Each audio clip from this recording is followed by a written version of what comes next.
Iran के channel पर Israel ने अटैक किया है। लाइव कवरेज के दौरान यह अटैक हुआ है। हमले में IRIB चैनल जलकर खाक।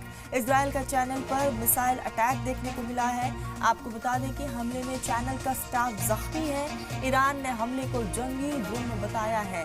ये तस्वीर आप देख रहे हैं। आपको बता दें कि ईरान के चैनल पर इजराइल की तरफ से यह अटैक किया गया है। लाइव कवरेज के दौरान यह अटैक हुआ है। आपको ये भी बता दें कि IRIB चैनल है और इस हमले के बाद IRIB चैनल के कई लोग बुरी तरीके से जख्मी हुए हैं और ये तस्वीर आप देख रहे हैं। आपको बता दें कि इजराइल ने ये चैनल पर अटैक किया है। मिसाइल से ये अटैक किया गया है।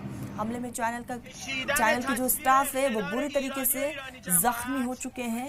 ईरान ने हमलों को जंगी जुर्म करार दिया है और ईरान जो है अब एक बदला जरूर लेकर रहेगा। ईरान के चीफ खेमनेई की तरफ से साफ तौर पर कहा है कि अगर हमारे शहरियों को निशाना बनाया गया तो हमसे बुरा कोई नहीं होगा। और ये तस्वीर आप देख रहे हैं जहां लाइव कवरेज के दौरान ये अटैक किया गया।